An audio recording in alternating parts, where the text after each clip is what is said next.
Ayan, marami pa rin siyang bulaklak ko. Normally, namulaklak to siya pag summer, pag malapit ng summer. Pero ngayon, winter, namulaklak siya. Ubos na rin yung ano niya, kalilinis ko lang dito sa baba. Sabi ng ko, habibi na, saka mo na naman videoan yan pag wala nang matitira kahit isa. Kaya yun. Mag-video-video na lang ako kasi mayroon siyang bulaklak. Doon sa itaas, marami yan doon. Pero hindi ko lang makita. Hindi ko maano sa camera. Pero marami yan doon sa taas. Sayang nga pero patuloy pa rin, namumutot pa nga yung iba, oh. Yan, namumutot, namutot. Natanggal na pala yan. Ito pala yan.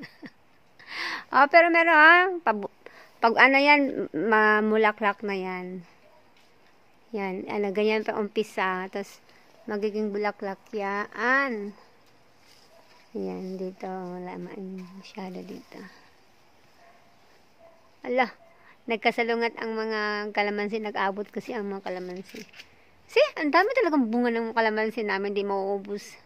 Whole year around, every year, 24 hours, 27, 365 a year.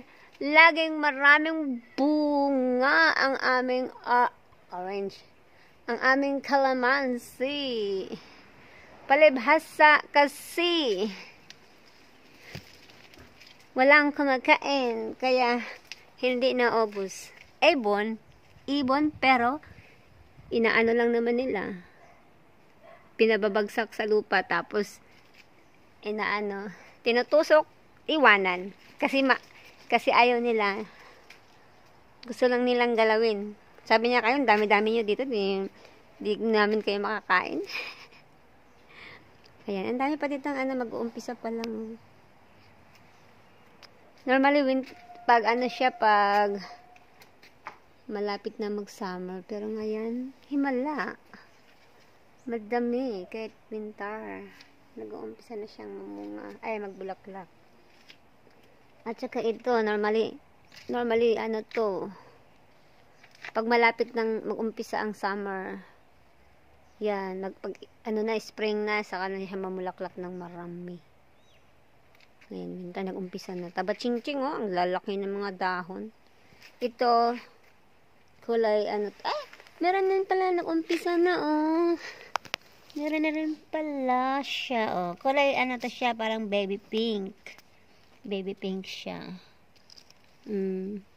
Matanda na kasi to, kaya hindi na ganun. Matanda na to, pinutol na lang.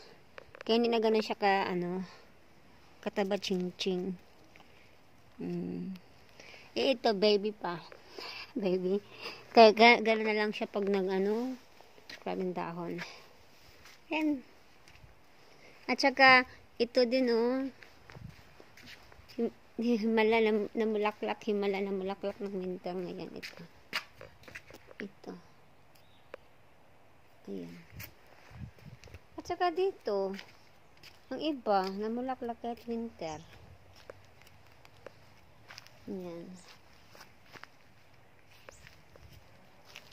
Yan, dito namulaklak ng kaunti. Ito, maganda mga bulaklak niyan pag mamulaklak pag summer. Magaganda yan. Ito din, namamulaklak yung pag summer. Pero ngayon, winter siya. Namulaklak pa rin siya kahit winter. Pero pagdating ng summer, mamulaklak ng marami yan. Kahit ngayong roses namin, namulaklak din. Nandoon. Pag summer, maganda yan siya dyan pag summer. Namulaklak talaga to pag summer. Punong-puno to lahat dito pagdating ng summer. Punong-puno yan dyan. Mapuno yan lahat. Pag summer pati yan, namulaklak yan. Lalo na yun, ang ganda-ganda niyan pag namulaklak pag summer. Yan lang. Gusto ko lang kasi magtataka ako, may bulaklak sa winter. Normally summer namulaklak. Pero ito siya, namulaklak kahit winter ngayon. Namulaklak siya dito. Hindi lang pala doon, pati pala dito sa likod namulaklak din. At saka to. Dito rin namulaklak. Ah, okay, baka. Kasi dati-rati hindi naman namulaklak to eh. Pag ano lang, pag malapit lang ang summer. Pero ngayon, namulaklak din pala dito, mahal. Himala.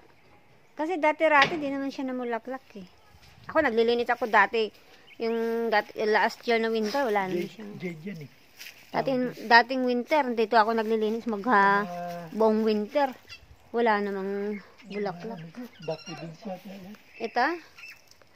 Ano? Ano tawag? Daffodils. Daffodils, parang kanta ng daffodils. Yan, hindi ko talaga nakita. Di ba yan na mulaklak, mahal? Hindi ko nakita na mulaklak yan. Bulaklak ba talaga yan? Ano? Ito? Never ko nakita na mulaklak to eh. Ha? Eh, ano lang pala yan? Char-char. Hindi ko nakita na mulaklak yan. Siya, yun lang. Flex ko lang. Ayan. Bye-bye.